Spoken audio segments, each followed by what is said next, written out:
Uh, yeah, good evening, everybody. I would like to welcome everybody for our journal club activity. And this is the last journal club activity during my tenure.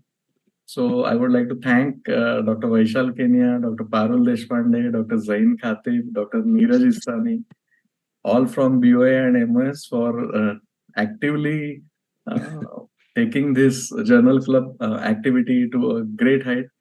It was every second month we used to conduct, and a variety of um, articles were covered during this activity. So thank you, everybody. And it was really useful for all the PG students because we are getting feedbacks from all the teachers as well as PG students. It's a very nice activity, and I request you to continue this even in the third episode of MOS BOA Journal Club activity. Okay, and I would like to thank Dr. Naina Puddar, Madam, Head of the Department, Nayar Hospital, and her students for today's episode. And I request Dr. Vaishal and Dr. Parul to take over and carry forward. Over to you, Dr. Vaishal. Thank you so much. And this is a second year of the Journal Club activity. And we, on behalf of my team, with Dr. Parul Deshpande, Zain, and Neeraj, and Sabyasachi, Sen Gupta, we have been able to cover a lot of topics from the front of the eye to the back of the eye. And it's been a great platform, an interactive platform. We are learning, and there are a lot of take-home messages from these journal club meetings. And I thank the MOS presidents and the BOA president and the executives for giving us a free hand to do and choose the format and the way the journal club meeting has evolved. It is great. So without further ado, I ask Dr. Parul to take the meeting forward. Thank you, Vaishal. So I would like to introduce our panelist. So our first panelist is Dr. Sirisha Senthil. I think she doesn't need an introduction, but she is the head of the department of glaucoma department in at CAR campus in LVPI, Hyderabad. Right. And she's a great academician, and she has a lot of publications as well as a lot of, I think she's got best scientific papers and the videos in most of the international and national conferences. So I would like to welcome Dr. Sirisha here. And we have our second panelist, who is Dr. Sneha Kankaria. And she is a consultant glaucoma specialist at Agarwal Eye Hospital, Chembur. And with me, the co-moderators are Dr. Zain Khatib, Dr. Twintle Choksi, Dr. Neeraj, and Dr. Naina Madam from Nayar Medical College. So with this, I think we will ask Dr. Sakshi Patel, who is the junior resident at TN Medical College, and she will be presenting an article on Bang. So over to you, Sakshi. Yes, ma'am. I'll just share. Our statisticians are not going to join today, all of them, for some personal reasons. So I think we'll have to do without them. Yeah, Sakshi, over to you. Yeah, ma'am. I'll just share the screen.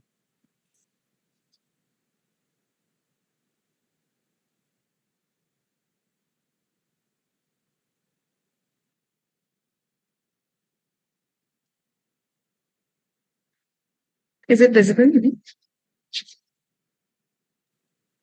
Yes, Sakshi. Okay. A very good evening to the esteemed panelists and everybody present here. I'm very grateful to the Bombay Ophthalmologists Association and the Maharashtra Ophthalmological Society and Dr. Naina Madam, who is the professor and head at Nayar Hospital, Dr. Twinkle Ma'am and Dr. Parul Ma'am for providing me this opportunity to present the journal in this club. As discussed, today's topic is an alternate technique for goniotomy, description of procedure and preliminary results.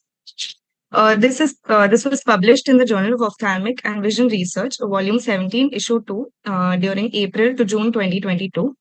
Impact factor of the journal being 2.0. Aim of the study: to develop an alternate technique for lowering IOP in primary open-angle glaucoma without the use of any expensive implants or specialized surgical instruments, and to find a low-cost micro-invasive glaucoma surgery with results similar to the more expensive and available alternatives. Need of this study is the surgical procedure BAG, or bent ab interno needle goniectomy, is a technique utilizing a standard disposable 25 gauge hypodermic needle which seeks to lower the IOP by excising nasal 100 degrees of the nasal trabecular meshwork and aims at using easily available and low-cost techniques for glaucoma surgery. This was a retrospective interventional type of study, which was compiled with the Declaration of Helsinki and approved by the Washington University in St. Louis Institutional Review Board. It was conducted in the Department of Ophthalmology and Visual Sciences in the Washington University School of Medicine, USA, between July 2017 to June 2018. And the study population was 41 eyes of 23 patients. The selection criteria: inclusion, where the angle was more than or equal to 180 degrees with a Schaffhauer grade of more than equal to 1. Intraocular pressure not within the target limit with mild to severe primary open-angle glaucoma. Excluded were angle closure glaucoma patients, angle open but less than 180 degrees with a Schaffhauer grade more than equal to 1, and intraocular pressure within the target limit. Statistical analysis: the mean and standard deviation pre-operatively and post-operative IOP were calculated, and the number of glaucoma medication was tabulated for each patient. The student PET-T test was used to compare the pre- and post-operative data. A p-value of less than 0.05 was considered statistically significant. The surgical procedure: the BANG is a cost-effective alternative to many trabecular meshwork-based glaucoma procedures, where it utilizes a standard hypodermic needle modified into a reverse cystotome to completely excise a part of the trabecular meshwork. The bevel of the blade acts as a double blade goniotome, as we can see in the images, and the dorsal portion of the needle acts as a guard to protect the posterior wall of the Schlemm's canal and helps in maintaining the plane of the incision. The width of the needle is also titrable simply by placing the bend near to the proximal end of the bevel for a wider cutting surface. When this procedure is combined with the cataract surgery, BANG was performed before the standard phacoemulsification, as was done in 39 of the eyes. A specialized gonio lens is used in this procedure with a magnification of 1.2 with a lens contact diameter of 9.2 mm and a handle length of 75 mm. The procedure is seen here, a short video. As we can see, the reverse cystotome is being made with a 25 gauge hypodermic needle.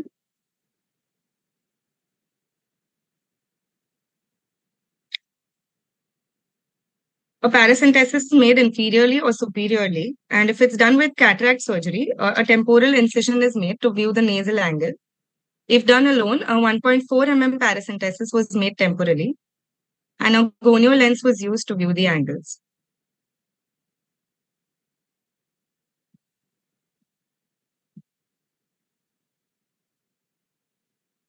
100 degree of the nasal trabecular meshwork was excised.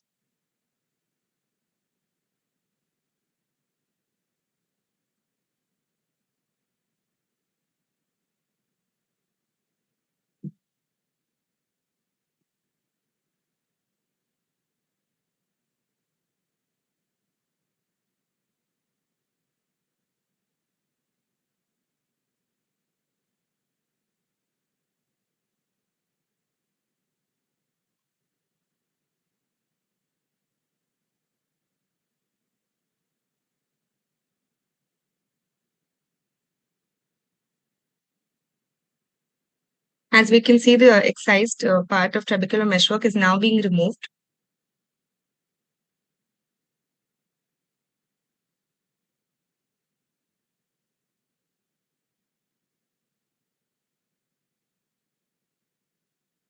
This will now be sent for histopathological examination. The trabecular meshwork samples were preserved in 4% paraformaldehyde or phosphate buffered saline. Histopathological evaluation of the specimen collected was done after cutting sections and staining with hematoxylin eosin and periodic acid shift. The results as seen in 41 eyes of 23 patients classified as open-angle glaucoma via gonioscopy with stages ranging from mild to severe were included. They all underwent the Bank procedure either alone or combined with phacoemulsification as done in 39 eyes. As the patient demographics seen here, 4 of them were African American, 6 were Latino, 13 Caucasian, with mild disease in 23 eyes, moderate disease in 7 eyes, and severe disease in 11 eyes. Males being 11 eyes and females 12, with the average age being 76.6 plus or minus 7.7. Some of the perioperative patient characteristics as seen in the first table, where the RNFL thickness was 74.5 plus or minus 15.1 micrometers, and the tension maximum 23.9 plus or minus 6.1 measured in mm of Hg. In the table below, we can see the comparison of intraocular pressure and medications pre and post the Bank procedure. Preoperatively, we seen the mean IOP to be 17.4 plus or minus 4.1. In post-op month, it is reduced to 12.9 plus or minus 2.6. In post-op month 3, 13.4 plus or minus 2.5. And in post-op month 6, 13.6 plus or minus 2.5. Preoperative meds were 1.1 plus or minus 1.4. Post-op month 0.4 plus or minus 0.9. Post-op month 3, 0.4 plus or minus 0.7. And in post-op month 6, 0.5 plus or minus 0.8.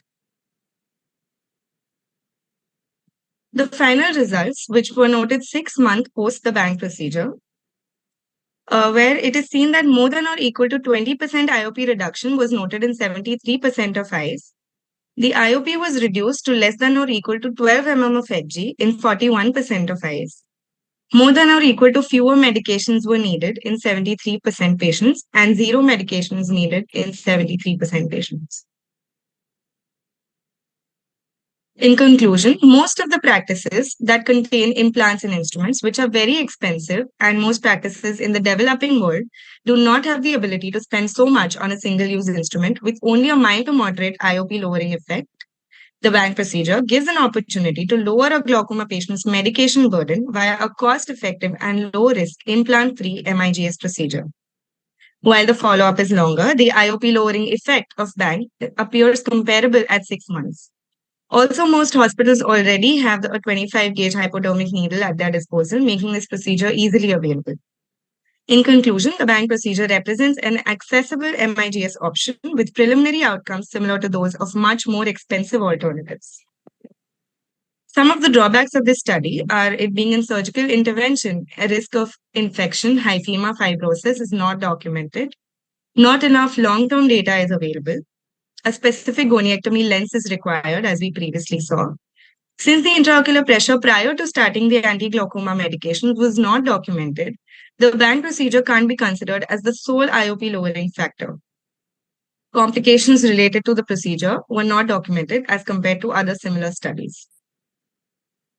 Discussion. Primary open-angle glaucoma and its management. It's an adult onset glaucoma, which is bilateral with an open anterior chamber angle, glaucomatous optic nerve head changes, visual field damage, and an intraocular pressure of over 21 mm of Hg. Treatment modalities include medical therapy in the form of topical eye drops for lowering the IOP, laser trabeculoplasty, trabeculectomy if required, and MIGS. Now, what is MIGS? Minimally invasive glaucoma surgeries. When are they useful? Or when would we prefer them? They cause minimal tissue damage. They have a high safety value with less risk of complications. Minimal alteration of normal anatomy is seen. Good post-op recovery and good patient compliance and satisfaction is noted. Main indications for MIGS can be non-compliant patients for topical medications due to affordability and side effects, patients who are unwilling for aggressive surgery. Contraindications can be peripheral anterior synechia, active neovascular glaucoma, primary angle closure glaucoma, and secondary angle closure. Advantages are it's a low-risk procedure, can be combined with cataract surgery, may delay a more invasive surgery for severe glaucoma, and overcome some of the side effects and compliance pitfalls of medications.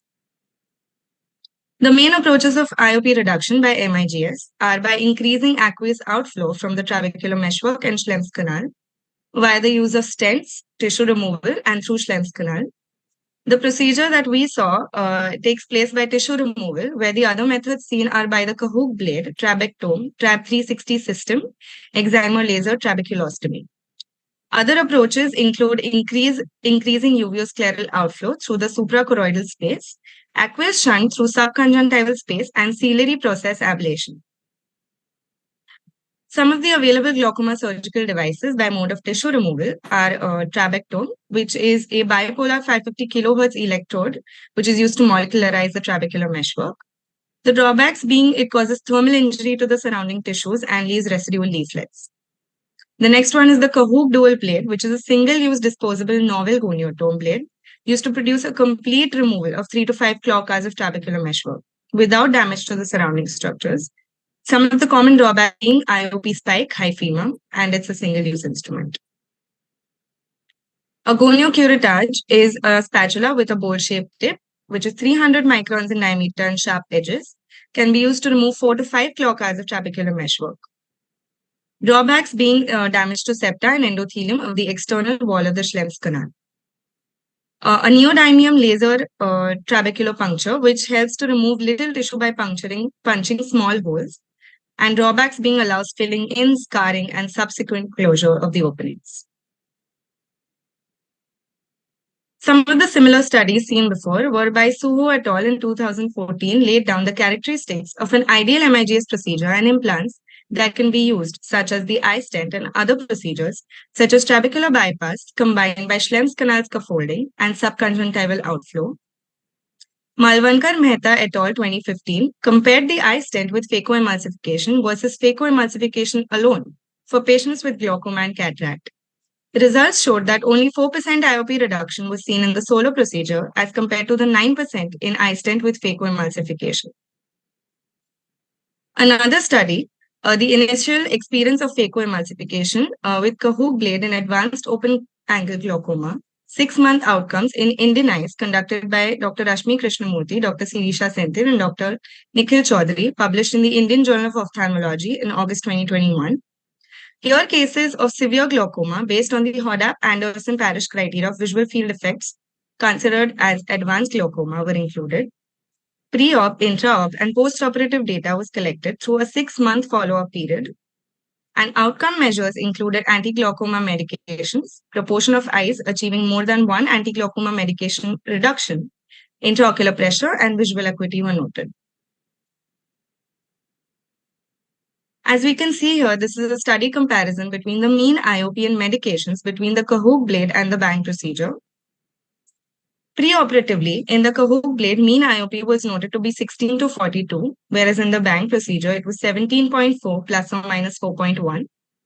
Post-operative month, the mean IOP was 8 to 18 mm of Hg in the Kahook blade, and in the bang procedure, 12.9 plus or minus 2.6. Post-op month 3, mean IOP in the Kahook blade procedure was 10 to 16 mm of Hg, and in the bang procedure, 13.4 plus or minus 2.5. And post-op month 6, the mean IOP in the Kahook blade patients were 10 to 17 mm of Hg, and in the bang procedure, 13.3 plus or minus 2.5. As seen, anti-glaucoma medications pre-operatively in the Kahook blade procedure, the median was 2, whereas in the bang procedure, 1.1 plus or minus 1.4. Post-op month 1, anti-glaucoma medication seen in the Kahook blade patients was 1, whereas in the bang procedures was 0.4 plus or minus 0.9. Post-op month 3 in the Kahook blade was 1, and in the bang procedure 0.4 plus or minus 0.7. And post-op month 6, median was 1 in the Kahook blade patients, and in the bang procedure patients 0.5 plus or minus 0.8. As per Mari, where we saw the method, assignment, assessment, results, and interpretation and extrapolation of this journal, what we see is the cost effectiveness, similar outcomes as expensive alternatives, and reduction of overall treatment burden to the patient. Some of the unanswered questions were, what are the long-term effects of this procedure? Will its effect be diminished after a few years, and the patient will have to go back to using topical medication like before? And what are the complications of this procedure?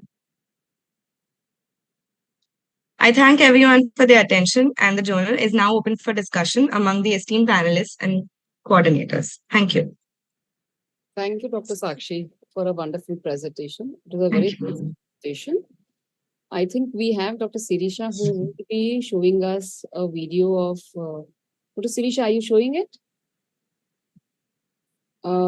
Yeah, so whichever way. Thank you. That was a wonderful presentation, Sakshi. So Thank there you. are two ways of dealing with this. One is we can straight away go ahead, complete the procedure. If you want to watch a couple of short videos, they're very short videos. If you want, we can see that and then go to the journal discussion. Otherwise, we can finish the journal discussion and then take it, whichever is. Finish it and then we'll go to the videos. That would Yeah. be another option. Exactly. Yeah. So I think, Dr. Sirisha, I just would like to know your opinion about this article and the procedure of bang itself, Yeah. So what do you think about it? So a few questions to, and maybe a couple of, thoughts that I had with the presentation and the journal article itself. Sakshi, if you can just share the presentation so that everybody. Yes, ma'am. Just one second.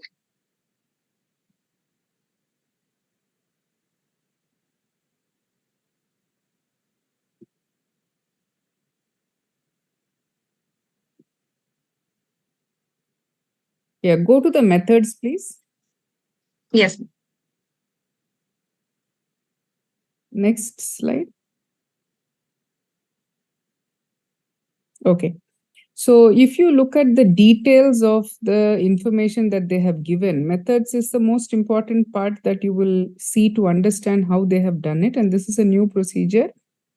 They said angle which is open more than or equal to 180 degree with a Schaffer grade of more than or equal to 1.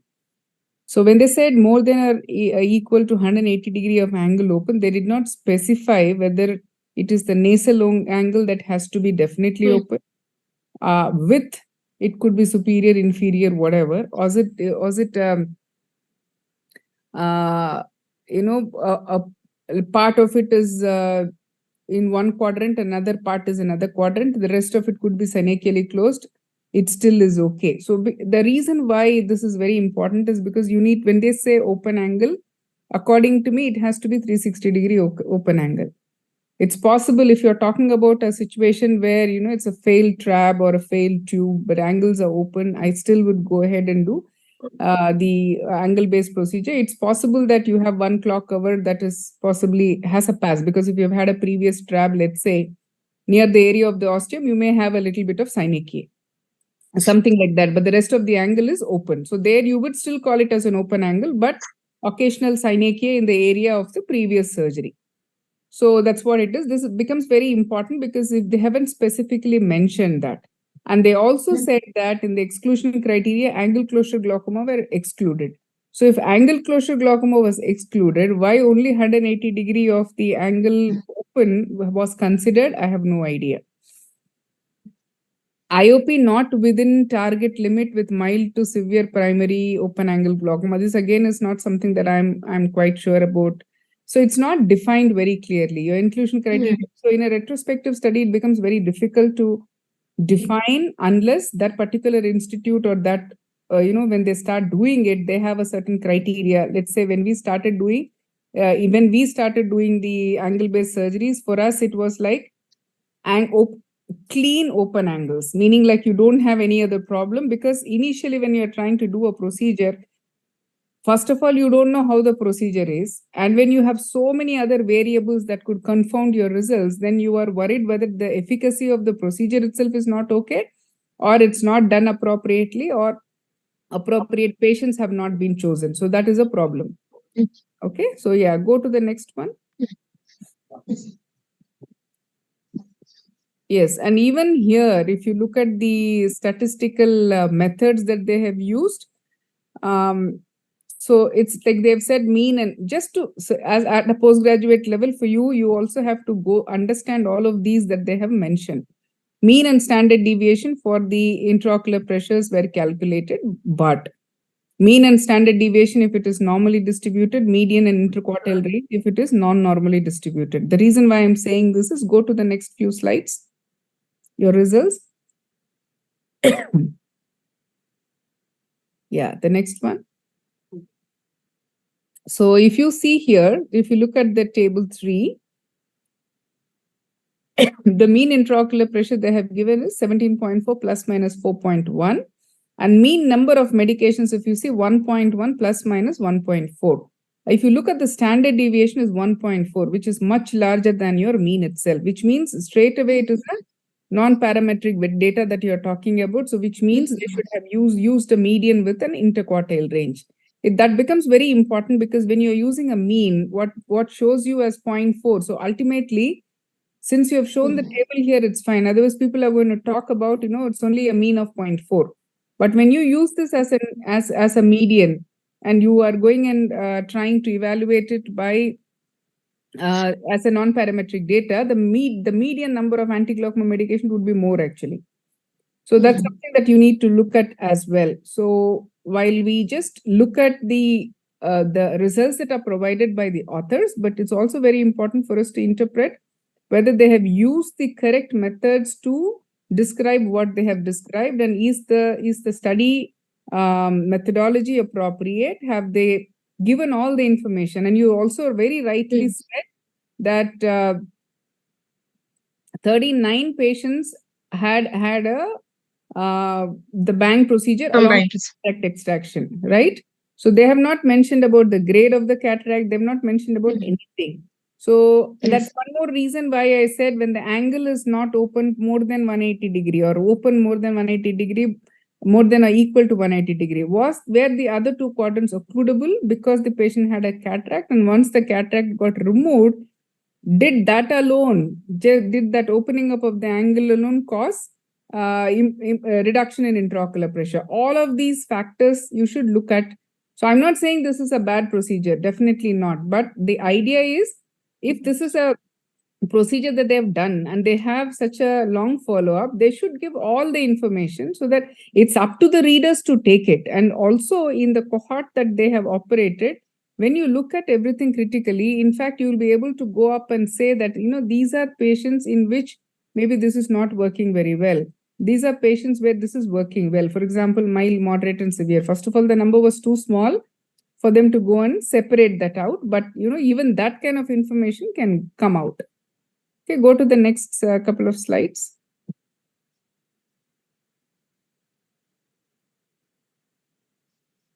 Yeah. So what is impressive is no medications, but close to about 73% of these eyes had reduction in intraocular pressure without requirement for any medication. So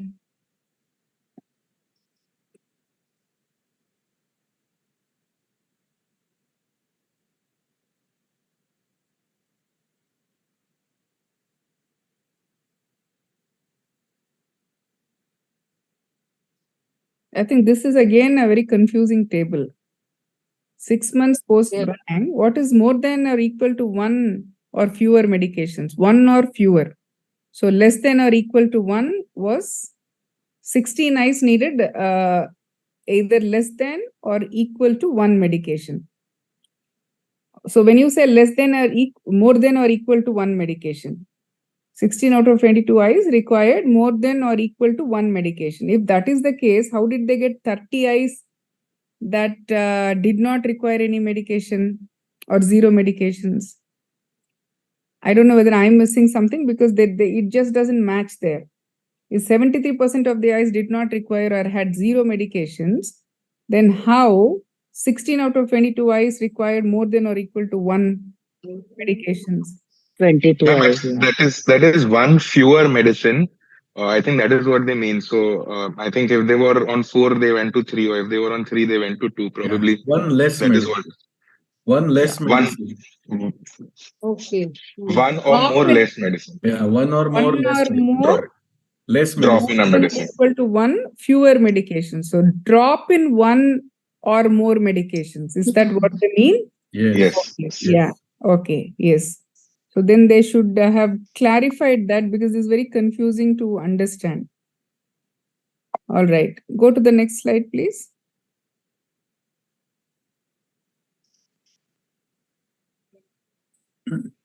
Yeah. And your interpretation?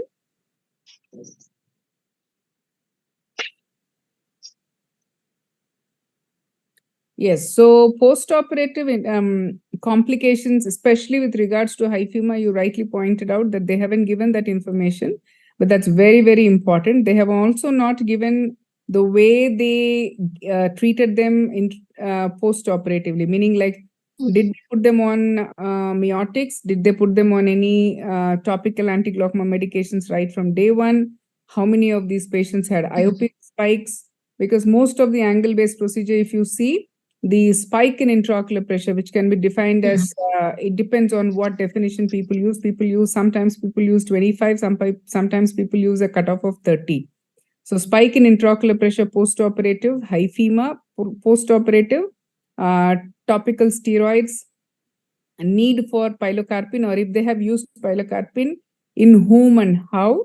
And if they started anti-glaucoma medications, was it if somebody was on 4 medications, did they stop everything and then did this restart based on how the intraocular pressure? So these details are very important, because see, ultimately what you're looking at is, you're looking at the paper, and then after this, can I go and operate? Okay, I can do the surgery. I can just watch the video on the YouTube and also do the surgery. That's not a problem. But after the surgery is done, how do you handle it? If pressures are controlled, it's great. But if suppose the pressures are moderately controlled, do you start medications? What would you give? How would you manage? These are things, I think, that information has to be very clear for somebody to be able to replicate, especially if it is a new surgery. Yeah, so that's all I had. And I think even the post-op, the antibiotic steroid protocols have not been discussed in the procedure. Yeah. So how long do you use these, like a cataract surgery, or those patients where they had done independent goniectomy, whether they use it for how long, So it's not very clear in the paper. And these are very important, yeah, especially because we do a lot of angle-based procedures. Now we know the amount of steroid responsiveness is extremely high in these patients.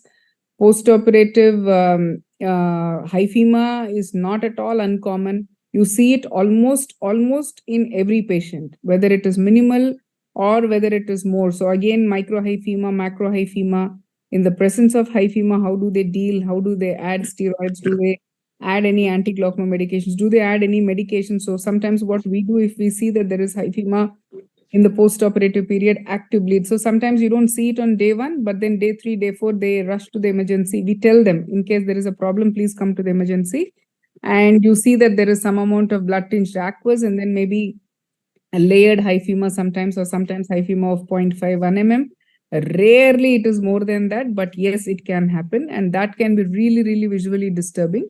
So if we say somebody who are, again, contraindications, they haven't mentioned it there, but that is something that we always look at any angle-based surgery, is if they are on anticoagulants and how do they behave. So, because again, bleed is something that we have to be careful about. Thank you, Dr. Sirisha. So Sneha, do you have Even any? which viscoelastic was used, at the end of the surgery, whether it was left or not. Correct. When I went through the methodology, they just said that it was washed. Yeah. So which means that it was washed and everything was removed.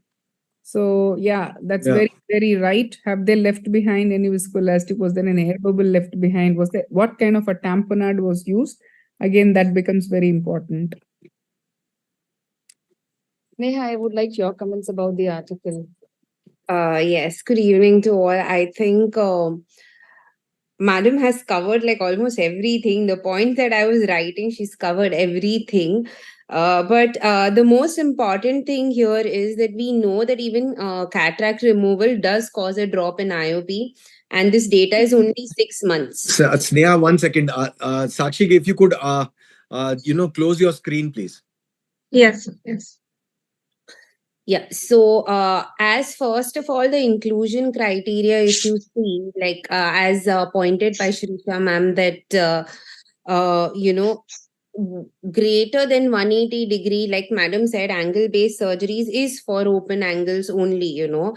Even a point, multiple point sine ke, we don't go ahead and we perform these procedures. So the cataract surgery itself, because I think almost in 39 eyes or something, out of 42 Yeah. cataract was performed. So that itself must have reduced your IOP. So the inclusion criteria was not that well defined. Second thing, most importantly, like ma'am pointed out, is post-op, pre-op. How do we manage the case? Do we what are the medications that we give, like anticoagulants? Usually, I mean, that's what, if possible, we have to stop the anticoagulants after talking to the physicians, because like madam said, that I think almost most all the cases that I have done, they have had some amount of bleeding, and how do we manage it? In some cases we do leave some amount of viscoelastic also if the bleeding, the tamponade is not enough. So yeah, I think like ma'am said, do we go ahead with this procedure, and is it a good alternative for like you said, the Kahoot blade also? So I've done a few cases of that. But I think bang with the bent needle, I don't know what Shirisha ma'am has to say. um with the Kahoot blade, you know, it is more controlled, and we know almost the entire trabecular meshwork, whatever you're deroofing the Clem's canal, that is removed. Whereas with a bang, some amount of trabecular meshwork leaflets are still there, because it is still a little bit crude technique. I don't know what ma'am has to say about this. Yeah, so if I can just share my screen and show the short clips of video. Dr. Sirisha, I just wanted to ask one thing, that when we look at a trabecular meshwork, we call it as an anterior trabecular meshwork, posterior. So exactly what is the width of this trabecular meshwork, and what part of the trabecular meshwork are we opening? We are opening the ATM, or we are just going blindly and opening both the parts? Yeah, so that's a very, very important question, especially if you have to do a GAT. For a GAT, you need to have very, very precise opening, because you need to enter into the Schlemm's canal and you need to go all around 360 degree. If you're not in the right direction, if you're not in the right position, it's impossible to do that. While the other angle-based procedures, especially the bang and the KDB, even for that matter, the trabectome, all of those where you have an incisional goniotomy or an excisional goniectomy, where you're trying to go and remove the trabecular meshwork. So typically, if it is a non-pigmented trabecular meshwork, it's very difficult to identify in the kind of population that we see, because majority of them are little older patients. So sometimes, rarely, if you have to do, let's say, a JOAG or a steroid-induced glaucoma, where you don't have too much of pigmentation of trabecular meshwork, there it's very difficult to identify what is ATM and what is PTM. And there, the way you identify the Schlemm's canal is you see some amount of blood reflex into Schlemm's canal, and that will allow you to identify where the Schlemm's canal is. But when you incise it, you actually are incising both. But when you are trying to do, let's say, a GAT, and if I need to do a first goniotomy, make an opening, and then I try to go 360 degree by threading the proline suture, we give an incision in the anterior margin of the posterior trabecular meshwork, which means it is actually in the area of the anterior trabecular meshwork. By doing that, we are actually allowing the PTM to move behind a little bit, and then you're trying to thread the Schlemm's canal. So that's what it is. So in the excisional goniectomy, like the bang as well as the KDB, you actually are removing the entire thing, the anterior and posterior. Okay. Second thing is that I find some confusing terminologies. So something like an ab internal trabeculectomy versus goniectomy. Is there any difference? Or they are the same things? Yeah, I think they're the same things. They're same things, but then you need to have some fancy name for people to understand, or think that this is different. So so anything that you're visualizing through a gonioscope and trying to go and work in the angle, that is an goniotomy if you're trying to just open it up or slice it. Goniectomy if you're trying to remove the tissue there. So that is why. So excisional, incisional. Incision is just making an incision and leaving it. Excision is you're trying to make two openings, and then basically the anterior as well as the posterior margin of this trabecular meshwork is kind of cut, and the whole strip is removed. So that's the various techniques. But there's something called as a mini trabeculectomy or ab interno trabeculectomy. What they do is, just like how, let's say, you make a flap, superficial flap, and in the deep block, what you do, you take a MVR blade and then, or any of the incisional blades that you use, go and make a deep ostium. So when you're making a deep ostium, you include the peripheral part of the cornea, some amount of the peripheral part of the sclera. So that means at the limbus, just anterior to it and posterior to it, and remove that entire block. Imagine if you do that block excision without opening the flap, but do it ab interno through a gonio lens. So basically, you're seeing through a gonio lens, you're trying to take an MVR blade and go and make a block opening of exactly what you do ab externo, but you're doing it ab interno. So what you're trying to do here is that instead of making a tiny little incision and leaving it, you're removing a block there. Yeah. So that is an ab interno trabeculectomy. So basically, it's trying to remove the block of the trabecular tissue. Thank you. Zain, do you have any questions? Yes, madam. So just coming back to this study, you had said that the population is too small to differentiate between mild, moderate, and severe. But my understanding is that, especially for MIG, it really does make a difference. What population of what stage of glaucoma the procedure is done on. So, would it be possible in this study to do something like a regression analysis, including the stage and coming up with in which particular stage were the results better, or in which particular stage were the medicine, less medicines used? Would it be possible to do something like that in this study?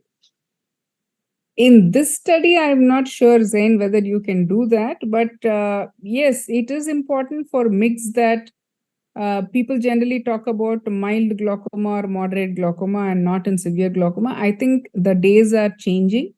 I don't think we are looking at just the mild glaucomas. To me, it is the amount of intraocular pressure reduction that you require. Somebody is having a 45-50 millimeters of mercury intraocular pressure and having an advanced glaucoma. To do any surgery, I'm going to be scared, be it trabeculectomy, be it whatever. But if you're having somebody where you need to bring down, or somebody has a normal tension glaucoma, for example, 16 or 17 millimeters of mercury pressure, and then on couple of medications, then you want to add medication, still it is progressing. Do you want to do any angle-based procedure or any mix? No. So if you want a reduction of intraocular pressure, which is significant and in single digits, okay, or in possibly in the low teens, the only procedure that we have that can actually work to bring down the pressures to such a low level is the primary procedures that we do is trabeculectomy with mitomycin C. Because that doesn't, and also the implants, of course, the valved implant cannot bring down the pressures too low. Non-valved implant you can use, but non-valved implant, you are going to be worried about having the pressure so high for so long, and then the drop in intraocular pressure, how they behave, you do not know, and that as a primary procedure is not something that we prefer to do. All the angle-based procedures, one of the major disadvantage or a major factor that we have to remember is, how do these angle-based procedures work? So what you're trying to do is you're trying to create a trabecular bypass. Okay, so trabecular meshwork is the one that is providing the maximum resistance for the fluid outflow because the angles are otherwise open. So what you're trying to do, remove the trabecular meshwork, and removing that the resistance, you are allowing the fluid to straight away go to the Schlemm's canal, and expecting or believing that beyond the Schlemm's canal, the collector channels as well as the episcleral veins are going to be the distal outflow pathway, they are called as. That is going to take care of the intraocular pressure control. All of this is dependent on the collector channels and the episcleral outflow. So which means that you cannot bring down the intraocular pressure lesser than the episcleral venous pressure in any of these angle-based procedures. So that could be 11, that could be 12, that could be 15, whatever. And that's simply the reason why you also have a lot of hyphema in these patients, because you can have a back pressure of fluid from the episcleral veins coming into the anterior chamber. So for me, I wouldn't say that, yes, mild, moderate, and severe, we have to be careful. Having said that, let's say in somebody with a very advanced glaucoma, but who's on 2 medications, well controlled, is undergoing a cataract surgery, or is allergic to topical anti-glaucoma medications, is undergoing a cataract surgery, would you do a mix along with the cataract surgery? Yes, I don't mind doing it. I would be happy to help that patient, even if I can bring down one medication that the patient is using. The only caveat here is that, like I said, the spikes, IOP spikes that can happen in the postoperative period is a big problem that happens in some patients. Okay, because suddenly the pressures may shoot up, because you know your trab, how they behave. You know how to manipulate it. You know how to remove the releasable suture. You know how to do a massage. Whereas these patients, if the pressures are high, you're just stuck. You don't know whether it is not working. You don't know whether it is steroid response. You don't know what else to do. So that is where we are, and that is the reason why, because we don't have so much of experience. Would you risk doing it in an advanced glaucoma patient? I wouldn't risk doing it, especially if they are one-eyed patients and things like that. I would be very, very skeptical unless I have a certain amount of experience and I know, okay, this is how the patients are going to behave. I know this is steroid response. I know this is when I need to add pilocarpine. I know this is when I need to add other medications. Then I may be comfortable and I would be able to offer it to the patient. Dr. Sirisha, I just wanted to know one thing, is that when you see a different degree of the severity of the glaucoma, will your incision, the goniectomy, so whether you do it for all patients 90 degrees only, or it will vary depending upon the severity of the glaucoma? Yeah, so I mean, one of the disclaimer I have here is, if you ask me of all the angle-based procedures that are there, which do I prefer? I prefer a GAT. The reason being, you are trying to open up majority, and when you are doing a GAT, you are actually there in the Schlemm's canal and trying to open up as maximum angle as possible. So not that I don't do KDB, I don't do a bang, it's not like that. We do most of the procedures. iStent, I use it limited in certain situations, but otherwise that's not something that I routinely do. So GAT is my preferred technique. While doing a bang or a KDB, how much of angle do you open up? About 100 to 120 degree we can incise. So on one side we do it, and then you do it also on the opposite side. By doing that, around 90 to 100 degree you can cover up. And when I ask my nurse or somebody is assisting me to just hold at the area of the limbus and try to rotate it. Or if you have a pendulum kind of a lens, you can also rotate the globe. I can cover up another 1 clock hour on both sides, which means to a maximum of 150 degree I can go up to. Because in kids we do that. When you do a goniotomy, when you rotate the globe, you can actually cover up a majority of the area. You realize that because once you finish the surgery and come out, you see the angle from which there is a bleed. You see that you have actually covered up close to about, sometimes rarely though, if you're able to rotate the globe very well, even up to 200 degree, we can cover up. But I would say a modest of 120 we can cover if there are no senechiae, if there is no other problem, and if there's not too much of bleeding. Thank you. Ma'am, what is your post-op regime? Yeah, so post-op regime, I think, is very, very important. All these angle-based procedures, we've seen that they have terrible steroid response. So while I keep asking this question, why after you remove the trabecular meshwork, why do they have a steroid response? Because all of us have been taught and all of us have studied that, it's the glycosaminoglycans that go and deposit, and then you have intertrabecular spaces come down and things like that. I'm removing the entire trabecular meshwork, so why should you have a steroid response in this?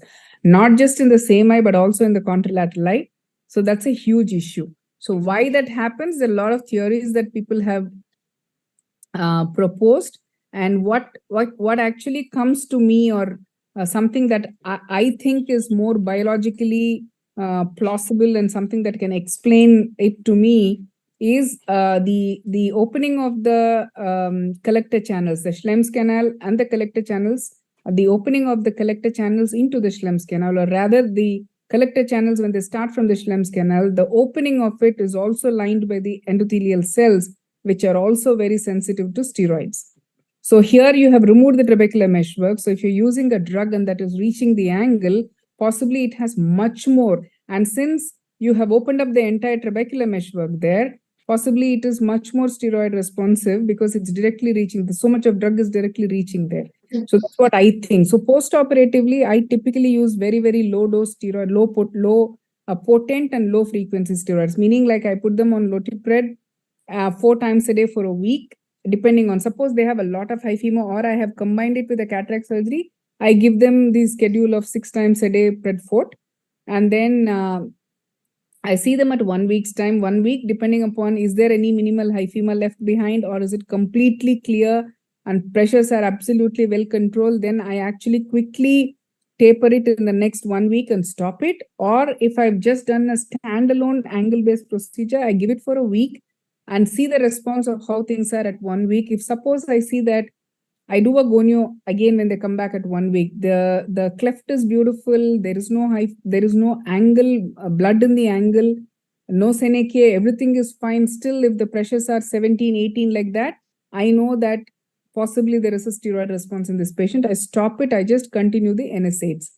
I start NSAIDs right from day 1. I put them on topical Amplinac or whatever you use, Nevanac or whatever you use. I 2 to 3 times in a day. That I continue for 5 to 6 weeks. But topical steroids, I just give them for a week. And if it is a combined cataract surgery as well, then if everything is fine, I don't mind tapering it 6, 4, 3, 2, 1. But otherwise, if I see a steroid response, and I'm going to be very, very quick in tapering and stopping it. Post-operative medications, if I have operated somebody with, let's say, a moderate to advanced glaucoma, if they were on 3 topical anti-glaucoma medications and day 1 I see, because I do GAT, with GAT there is more intraocular pressure reduction, rather they have lower IOP. So if I see IOP of 10, 12, then I don't bother starting them on any medication, even if it is advanced glaucoma. But if it is, let's say, 14, 15, I don't want to take a chance. I start them on 1 topical medication right from day 1. So pilocarpine I used to give routinely earlier, but nowadays I don't do it because I don't give so much of steroids. So if you don't give steroid and then put them on pilocarpine, if they have some amount of blood or something like that, they can have inflammation. That's a problem. So I don't give it, but I give it when there is an IOP spike. And when I see there is angles were otherwise open, 1 week they're open, cleft is beautifully seen. In the next 2 to 3 weeks, when they come back for follow-up, if I say synechia developing, then I put them on pilocarpine. So no routine role of this- intracameral pilocarpine? You can Yeah, give I just wanted to. Yeah, if you're doing it in a phakic eye, you can do it, no problem. But Yeah, and Dr. Naina. I was just asking whether there is any role of this procedure in pseudo exfoliation or pigmentary glaucoma. yeah. Pseudo exfoliation, pigmentary glaucoma, steroid-induced glaucoma, secondary open angle glaucomas, post vitreoretinal surgeries, post corneal procedures, where typically they are either pre-existing open angle or they have a secondary open angle secondary to steroid. All of them, it is helpful. So even in ocular surface diseases, right, where you think that you're not going to be able to do any procedure. Yeah, it's a big boon for patients who have ocular surface disease, especially allergic to topical anti-glaucoma medications. But what you need to remember is, if the patient is fortunate and angles are completely open, you're going to get adequate intraocular pressure control with the angle-based procedure, then they may not need any medication in the post-operative period, which is fantastic. Otherwise, what we do is do an angle-based procedure, bring down the IOP as much as it can. You're not touching the conjunctiva, and if needed, then we may need to supplement with a low dose of oral Diamox or something like that. Yeah, but it is very, very helpful. Only issue with them is if they have a ocular surface disease, a lot of vascularization, viewing the angle becomes very difficult. So ultimately, corneal scars, any of these situations, if you can't, because viewing the angle, you have to have a really clear view.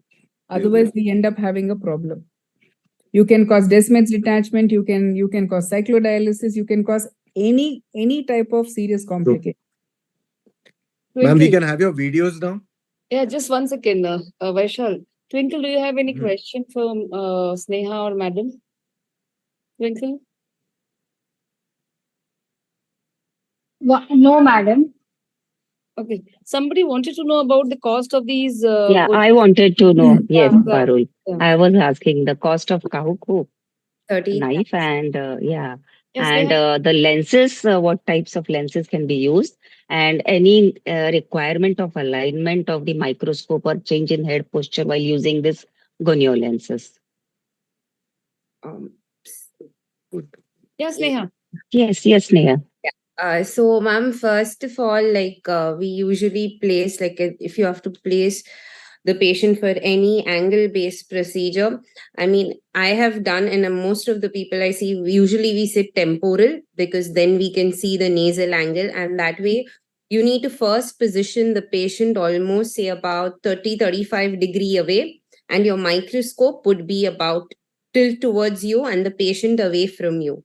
So if you sit temporal, your patient's head goes nasally and the microscope, both of them about 30-35 degrees tilt. And gonio prism, I'm the one that I have is the Swan Jacob, but I think Glaucos has they have come with an eye prism that is there, so you can use that. The Swan Jacob is a little bit on the expensive side. I think when I took it was about 60,000-70,000. But you have even disposable lenses. So Katina has those disposable lenses, which is just like one time use and throw.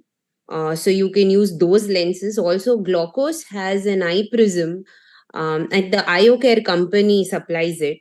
So that is a little bit less expensive. So you can think about it. And sorry, I missed your next. It's around 6,000 rupees. Yes. So they say it is a one-time use. So I think, but I have heard people ETO it and use it again. So even that can be done. But I have a Swan Jacobs I've been using, and I have a few disposable lenses also. And sorry, ma'am, I didn't get your next question. Kahook needle, I think, cost. Kahook needle. Yes, It's cost. about 30,000. It's about 30,000. Yeah. Single use, right? And it's a single use, ma'am, but they say that you can use it in both the eyes of the patient, but I have not tried that, ma'am. I don't know what You can ETO it? I have not tried it, ma'am. I have not done that. I think Shirisha ma'am might be able to say that can be ETO it. I've used it only single time, ma'am. Okay. So Yeah. is it possible to do the procedure sitting superiorly and shifting the patient's head downwards? Is that possible? It is possible, but see how viable it is. Your patient's head would be like this. Okay. And second thing is that, you always want the head position little bit above the level of your heart is what theory I understand is because you don't want you don't want the reflux from the Sclem's canal, because when you are stripping the trabecular meshwork, there is always some blood reflux. And if the intraocular pressure is low, you want to maintain it high. So you want your head position above the level of your heart. So you actually place your patient that way. You can do it. I have not done it because I'm still like doing with the temporal approach only. Yeah. Yeah, actually, the other way of putting that is, I agree with Sneha that it's not something that's practical. But most importantly, look at this as to why do we sit temporally and do it. That's because if you look at the anatomy of the Schlemm's canal and the collector channels, the maximum number of collector channels are apparently present on the nasal angle. So that is why all the mixed procedures are done nasal angle. And fortunately, we are able to sit temporally and you don't have the nose coming in the way. So you are able to do it in a better position. But otherwise, if you even if there is every possibility of doing it superiorly, inferiorly, wherever, if you're given a choice and say you just do two clock hours, 3 clock hours, which 3 clock hours you will include, it will be the nasal angle. So there is no question about sitting superiorly and doing inferiorly. It's not like we cannot do it, but you can do it, but you're going to be worried about whether it will be effective or not. Okay, this is the last question before we go to the videos to both the panelists. If somebody wants to start MIGS, what should be the ideal case? And do you see this procedure as replacing trabeculectomy in future? So being a cornea surgeon, I know when we started with DSEC, we never thought it would replace penetrating keratoplasty. But I think nowadays most of us are doing DSEC or DMEC. So both of you all to comment on the same. The starting case and So I think, ma'am, would you like to go first or? Yeah, either way. So, I mean, if you say, would it replace trabeculectomy? No. For the simple reason is that you may do more number of MIGS with time, but it's not going to replace trabeculectomy because these two are two different indications altogether at this point in time. Okay, somebody with a progressing glaucoma, somebody with desperate need in reduction in intraocular pressure to a certain level, and long-term efficacy. Nobody knows the long-term efficacy, right? So for all these reasons, it cannot replace trabeculectomy, but does it have a role, and is the use of MIGS in the increase? Yes, it is in the increase. One cannot say this is not going to be useful and sit there, because I think we need to learn. And to me, I think if I would say there are certain number of patients for whom otherwise we could have done nothing. Otherwise, we could have just gone ahead and done a TSCPC or something like that. I'm able to do a definitive surgery and bring down the intraocular pressure in them today because of the angle-based procedures. So one trap failed, two trap failed, one tube failed. What do you do for them? So in situations like that, they're very, very difficult. So it is there and it is going to stay there, and possibly we are going to look at refinements and newer things coming up with time. Sneha, who would be the ideal candidate to start with? Ma'am, I think, yes, I'll answer your question on that. But first, most importantly, what's most important is that we need to learn and practice the intraoperative gonioscopy, because angle procedures is all about visualization and we need to do that. So I think step one is like in our routine phaco's at the end of the case, we can do an intraoperative gonioscopy, because it is like trabeculectomy is a habit, what I believe. So this habit has to change for most of us. So we need to come out of our comfort zone. And then, so ideal case right now that I am doing would be a patient where we have to go in and do the cataract surgery. So I would not do I've not done a standalone procedure MIGS as such, but I have done it for patients with cataract who need maybe again mild to moderate only. I have selected as of now. An ideal candidate would be that. And not severe vision loss as of now. So combined along with cataract, if I need a modest IOP control, because the IOP, if your target IOP is say 10 or something like that, and it is not achieved, it would not be achieved by the MIGS if the patient is on 4 or 5 anti-glaucoma medications. So that way, patient selection as of now would be mild, moderate, open angle glaucoma, very, very, very important, combined along with cataract surgery. Yes. Thank you. I think we are overshooting the time. So, ma'am, would you show us your videos here? Yeah. Yeah. So, yes.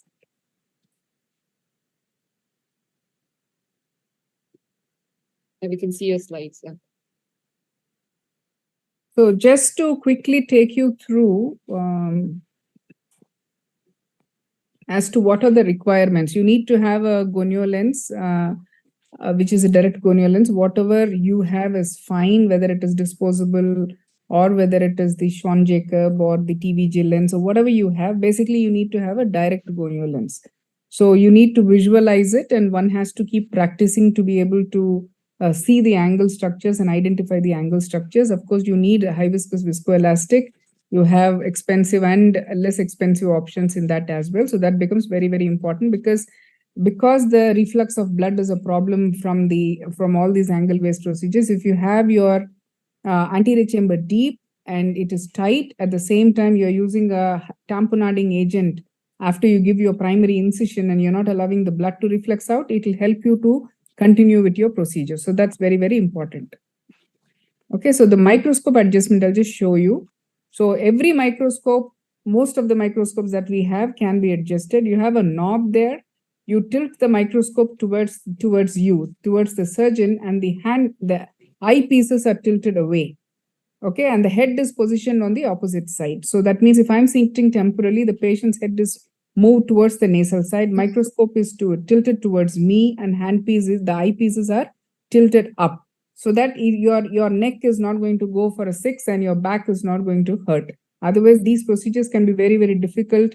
And if you're doing routinely a lot of them on a single day, you can have a severe neck pain, back pain, hand pain, all of that. So your adjustment and positioning becomes very, very important, not just for visibility, but also ergonomically, even for the surgeon. Okay. So just to show you the video again, this is how it is. There is a knob, and usually I tilt 35 degrees, and you have an app called Measure app on your iPhone, with the help of which you can actually measure it. And most of my microscopes are already marked and kept. So any technician can rotate it, and they know how much to rotate and where to stop. Okay, like this is what I said, infranasal area has the maximum collector channels. So preferably do an angle-based procedure. That is usually the choice should be in the nasal angle. So you have different procedures there, but this is a part of my other presentation. So I thought I'll just show you that. So this is the Kahoot dual blade. So only these are all edited surgeries. So by the time you realize, I think they're all done. Lots of them are there on the YouTube as well. So at the end of the cataract surgery, same incision I use. I don't use another incision. So through the same incision, I don't remove the viscoelastic at the end of the surgery. This was topical, so I asked the patient to look nasally. That makes it comfortable. But to begin with, don't do it topically. Do it under a local anesthesia. So you can see some blood reflex in the Schlemm's canal. That makes it very easy for you to identify. And then I'm using a Kahoot dual blade to go and do the excisional goniectomy, right? So basically you see that strip that's coming out, and then you have a meet and greet, or different types of methods where you just go do it from one angle to the other. You go back into the opposite side. You see the amount of bleeding there. So that becomes a mess otherwise. And then you go how much ever of the angle, the adjacent angle you're able to see also, you can go and do the goniectomy there. And those fibers that are there, or the floating trabecular meshwork strips that are there, you can use a microforceps to go and remove them, or a rexus forceps to go and remove them. And I hydrate it very, very tightly. I leave behind a little bit of viscoelastic in the anterior chamber, usually in the pupil. Behind the IOL, all of that I remove, but centrally in the area of the pupil, I just leave behind a little bit of viscoelastic. You may ask me how much. People say 10%, 20%, 30%. That becomes very difficult to gauge and judge. I would say maybe just a dollop in the center of the pupillary area. So post-operatively, definitely do a gonio to understand what's happening. Do you see a cleft? Do you see pass? That becomes very, very important. So even before you start doing MIGS, I would say one has to be it's like saying, if you can't do an indirect to pick up a brake, you better not do a retinal surgery. So how would you do that? So you have to be perfect with your angle evaluation, because not just intraoperatively, even post-operatively, you need to assess as to what is happening. So there's no excuse for that. And for a bang, this is how it is. So you use a 26 needle or a 29 needle, whatever it is. So we use 26 because 26 is more stronger. So the tip doesn't keep bending. So sometimes otherwise, if you have a resistance, the needle is not able to pierce through. So the whole globe keeps moving. It's not able to shear or open up the area of the trabecular meshwork. So we use a 26 gauge needle, and you can bend it the amount you want to bend, whether it is 1 mm, 2 mm, 3 mm, depends upon. So if today I have to do this, I will actually bend it even smaller than that. I don't need such a large bend. And then you do a small incision in the angle with the help of your MVR blade. You can do that, or you don't even have to do it. You can just use your needle to go pierce the trabecular meshwork. You see that? It is basically slicing it. And then you're trying to go and rip open. So what people say that if you bend this towards the side and not the not the reverse kind of a cystitome making, but somewhat towards the side, then actually you will be able to shear that the two layers. It's not a single, like in KDB, what happens, you have an upper cut and a lower cut, the whole strip comes out beautifully. So what Sneha was saying, you have a very clean cut in a KDB, whereas in a bang, you may have an unclean cut or an irregular cut. but you will still be able to get a strip depending upon whether you just incise it or you're using two edges of the sharp needle to go and strip the tissue. So that's what it is. Okay, so that's all I have.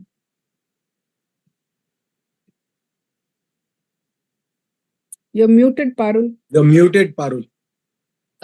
Thank you. Yeah, any DM detachments that you see with this procedure? A lot. So in the beginning, when you say DM detachment, DM stripping, a small portion of the DM. If you are, so in the initial times, if you're not very sure where you're so much concentrating on the angle, you forget where your instruments are.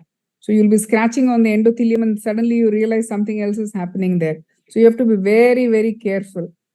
Apart from your two hands that are working at the angle, you also have to be very clear about what your iris is doing, and if you're doing it in a phakic eye, what's happening to your pupil and the lens. And of course, you stripping off this. So the way you make your incision, the way your instruments go in are also very, very important. And with GAT, you have to be even more careful. Thank you. I think Vaishal, over to you. Yeah. So it was a very interesting and a very informative session, madam. I thank you, Dr. Srisha, for enlightening us on this new topic, which is evolving. And Dr. Sneha, your inputs were really good, as both of you gave us good insights, and definitely every one of us who is listening is excited to venture into MIGS now. And I thank Dr. Naina Poddar for the whole Dr. Twinkle Choksi and Dr. Patel to give a very good presentation this journal club meeting. And today I want to thank Entod for giving us this Zoom platform for doing this journal club meeting. And I thank Dr. Santosh Bide and his team, Dr. Anaga Hirur, who had joined for a short time. It was really marvelous working with you, and you gave us a lot of free hand and space to work freely, and that helped us, to bring out our best from our team.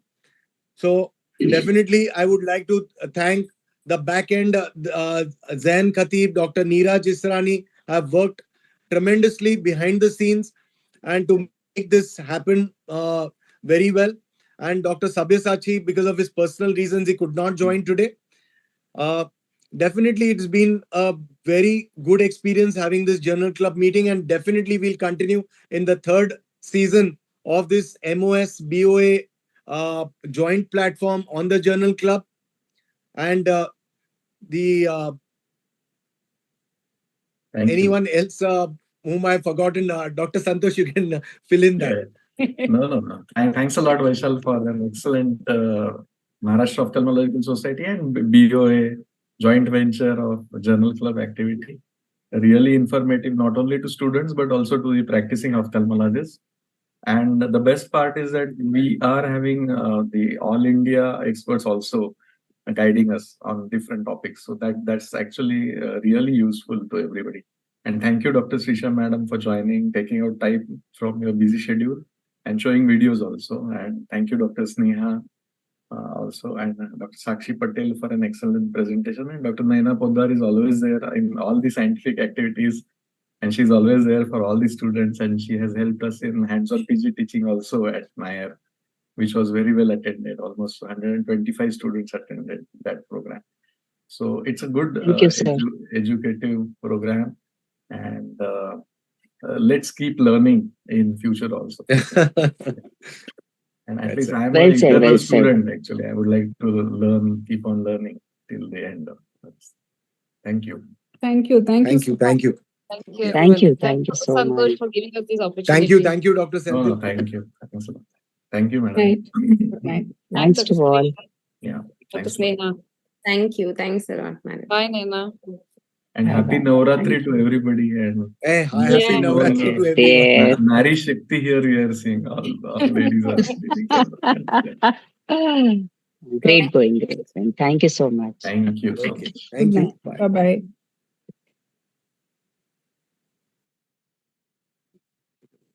अच्छा हुआ वैशाल, Hmm. अच्छा है, Acha na? Very, very nice. बहुत बढ़िया, बहुत बढ़िया, thank you It was